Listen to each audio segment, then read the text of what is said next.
इंसान की तारीख में पहली बार एक स्पेसक्राफ्ट ने सूरज को टच कर लिया उसके एटमॉस्फेयर में एंट्री मारकर, और ये इसकी ओरिजिनल वीडियो है सन के एटमॉस्फेयर में एंटर होने की। इसके साथ ही इस स्पेसक्राफ्ट ने एक और इम्पॉसिबल चीज अचीव कर ली है। ये इंसान का बनाया हुआ अब तक का फास्टेस्ट ऑब्जेक्ट है, जिसकी top speed 7 lakh kilometre per hour है। ये इतनी ज्यादा स्पीड है कि ये स्पेसक्राफ्ट पूरी अर्थ का चक्कर लगा सकता है सिर्फ 3.5 सेकंड्स में। ये है पार्कर सोलर प्रोब, जिसको बनाया गया है सूरज को स्टडी करने के लिए। इसका नाम सुनकर पहला सवाल ही आता है कि ये स्पेसक्राफ्ट सन के एटमॉस्फेयर में एंटर होने के बाद भी पिघल क्यों नहीं रहा, क्योंकि अर्थ पर बैठकर तो हमें इतनी गर्मी लगती है और दोनों में डिस्टेंस भी 147 मिलियन किलोमीटर है। लेकिन ये स्पेसक्राफ्ट सन के एटमॉस्फेयर में जाकर भी नहीं पिघल रहा, जिधर टेम्परेचर लाखों डिग्री है, और वहाँ पर परफेक्टली काम कर रहा है। असल में होता ही है कि 19th सेंचुरी में साइंटिस्ट सूरज पर स्टडी कर रहे थे और उससे आने वाली लाइट के कलर के वेवलेंथ से सूरज का टेम्परेचर का अंदाजा लगा रहे थे। हैरानी के तौर पर उनको ये पता चलता है कि सूरज के सरफेस का टेम्परेचर 5000 डिग्री से ज्यादा नहीं है, लेकिन उसके एटमॉस्फेयर का टेम्परेचर 1 मिलियन डिग्री से भी ज्यादा है। तो ये बात उनको समझ नहीं आई। जैसे हमारी अर्थ के एटमॉस्फेयर की लेयर्स हैं, ट्रोपोस्फेयर, स्ट्रेटोस्फेयर और मेसोस्फेयर, वैसे ही सन की भी हैं, फोटोस्फेयर, क्रोमोस्फेयर और कोरोना। सन की इस कोरोना लेयर में ही लाखों डिग्री का टेम्परेचर है। तो ये बहुत ही कंफ्यूजिंग सिनेरियो था साइंटिस्टों के लिए। लेकिन 1958 में अमेरिकन एस्ट्रोफिजिसिस्ट यूजीन पार्कर ने ऐसी डिस्कवरी की जिसने इन सभी सवालों का जवाब दे दिया। हाँ, ये वही पार्कर हैं जिनके नाम पर इस स्पेसक्राफ्ट को बनाया गया है, पार्कर सोलर प्रोब। पार्कर ने एक ग्राउंड ब्रेकिंग पेपर पब्लिश किया जिसका नाम था dynamics of interplanetary gas and magnetic field. इसमें इन्होंने बताया कि सूरज हर वक्त अपने अंदर से चार्ज पार्टिकल्स एमिट करता रहता है स्पेस में, जिसको कहा जाता है सोलर विंड, और ये मेनली प्रोटॉन्स और इलेक्ट्रॉन्स होते हैं। इन्हीं चार्ज पार्टिकल के निकलने की वजह से सूरज के एटमॉस्फेयर का टेम्परेचर लाखों डिग्री है। लेकिन उनके इस काम को शुरू में कोई अहमियत नहीं मिली और सब मोस्टली इग्नोर ही कर देते हैं। लेकिन बाद में साइंटिस्ट कंफर्म करते हैं कि सोलर विंड वाकई एग्जिस्ट करती हैं, और पार्कर का ये काम फाउंडेशन बना सूरज की बेसिक अंडरस्टैंडिंग के लिए। ये तो क्लियर हो गया था कि सोलर विंड्स एग्जिस्ट करती हैं, लेकिन ये नहीं पता था कि ये क्यों एग्जिस्ट करती हैं और इसका फिनोमिना क्या है। इसको स्टडी करने के लिए नासा ने स्पेसक्राफ्ट बनाने का सोचा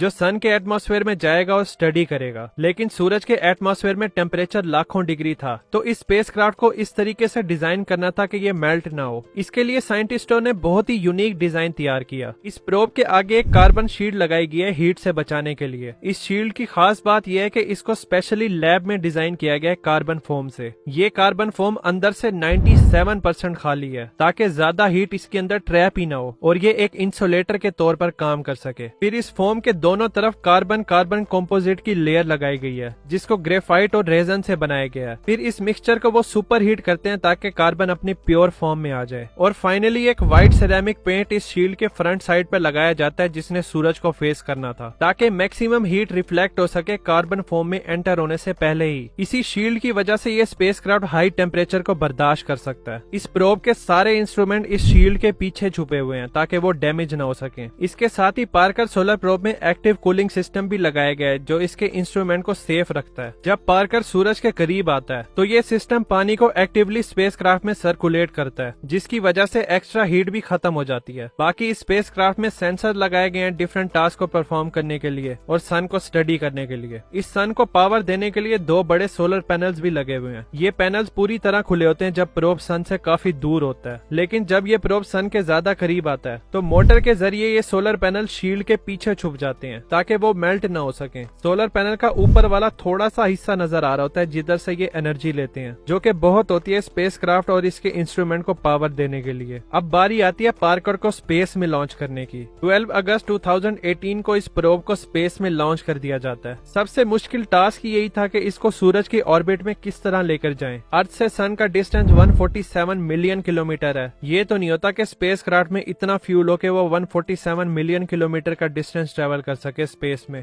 फ्यूल तो बहुत कम होता है और मैक्सिमम फ्यूल तो स्पेसक्राफ्ट को अर्थ से लॉन्च करते हुए ही खत्म हो जाता है। तो फिर ये किस तरह सन तक पहुंचा? इसका जवाब बहुत सिंपल है, ग्रेविटी असिस्ट की मदद से। ग्रेविटी असिस्ट होती है कि कोई प्लेनेट है, उसकी ग्रेविटी होती है और वो चीजों को अपनी तरफ अट्रैक्ट करता है। जब स्पेसक्राफ्ट उस प्लेनेट के साथ से गुजरेगा तो उस प्लेनेट की ग्रेविटी की वजह से वो अपनी स्पीड बहुत तेज कर सकता है और अपनी डायरेक्शन को एडजस्ट कर आगे की तरफ बढ़ सकता है। इस डायरेक्शन को एडजस्ट करने के लिए स्पेसक्राफ्ट में प्रोपल्शन सिस्टम होता है जो बस इसका एंगल सेट करने के लिए होता है, और बस इस एंगल को सेट करने के लिए ही फ्यूल इस्तेमाल होता है। तो स्पेसक्राफ्ट मुफ्त में बगैर किसी फ्यूल के स्पेस में मिलियंस ऑफ किलोमीटर ट्रेवल कर सकते हैं सिर्फ ग्रेविटी असिस्ट की मदद से। वॉयेजर 1 और 2 जब इंटरस्टेलर स्पेस में गए थे तो इन्होंने भी ग्रेविटी असिस्ट की मदद से ही बिलियंस ऑफ किलोमीटर का सफर ट्रेवल किया, वरना इतना फ्यूल किधर से आता है ट्रेवल करने के लिए। पार्कर सोलर प्रोब ने सूरज पर जाना था, तो इसके लिए साइंटिस्टों ने रास्ते में जो प्लेनेट था वीनस, उसकी ग्रेविटी असिस्ट लेने का डिसाइड किया। इस प्रोब ने पहले वीनस का असिस्ट लेकर सन पर जाना था और सन से असिस्ट लेकर वापस वीनस पर,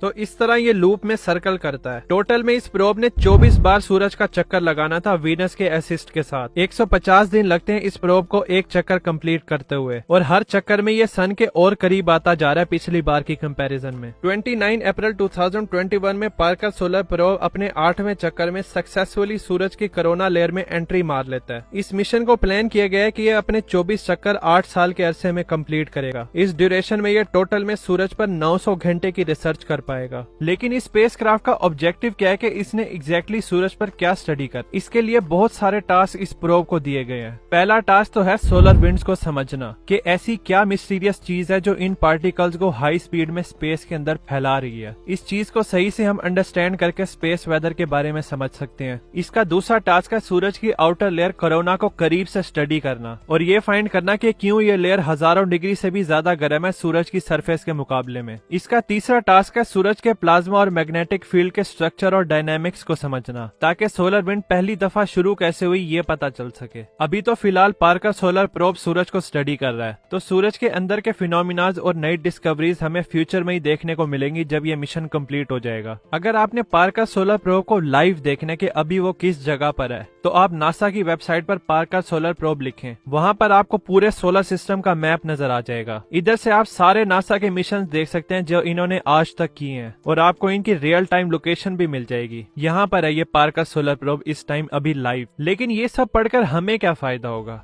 देखो, सूरज ही तो हमारे सबसे करीब स्टार है। अगर हमें सूरज की कोरोना लेयर और सोलर विंड्स के बारे में सही से पता चल जाएगा तो हम अपने स्टार की मिस्ट्रीज समझ जाएंगे। हमारा नॉलेज एडवांस हो जाएगा स्पेस वेदर के लिहाज से। अर्थ और सन का वैसे भी डायनामिक रिलेशन है। सूरज से आने वाली सोलर विंड्स और मैग्नेटिक फील्ड अर्थ के मैग्नेटिक फील्ड से इंटरेक्ट करती है, तो इसके इफेक्ट और फ्यूचर प्रिडिक्शन में भी हम इंसानों को हेल्प हो सकती है। हेल्प से याद आया कि हम इंसानों ने स्पेस में एंटर होने से पहले बहुत सारे लिविंग ऑर्गेनिज्म की हेल्प ली थी, सिर्फ और सिर्फ ये पता लगाने के लिए कि लिविंग ऑर्गेनिज्म स्पेस में जिंदा रह भी सकते हैं या नहीं, और वो थे जानवर। स्पेस एक्सप्लोरेशन की शुरुआत में इन मासूम और बेजबान जानवरों को स्पेस में भेजा गया था इनकी मर्जी के बगैर, सिर्फ ये टेस्ट करने के लिए कि ये जिंदा रहेंगे या नहीं। शुरू की स्पेस एक्सप्लोरेशन में किन किन जानवरों को भेजा गया था और कितने मरे थे, इस पे मैंने डिटेल में वीडियो बनाई है। आपको हाईली रिकमेंड करूंगा कि ये वाली वीडियो लाजमी देखना। फिर मिलते हैं उन जानवरों के साथ।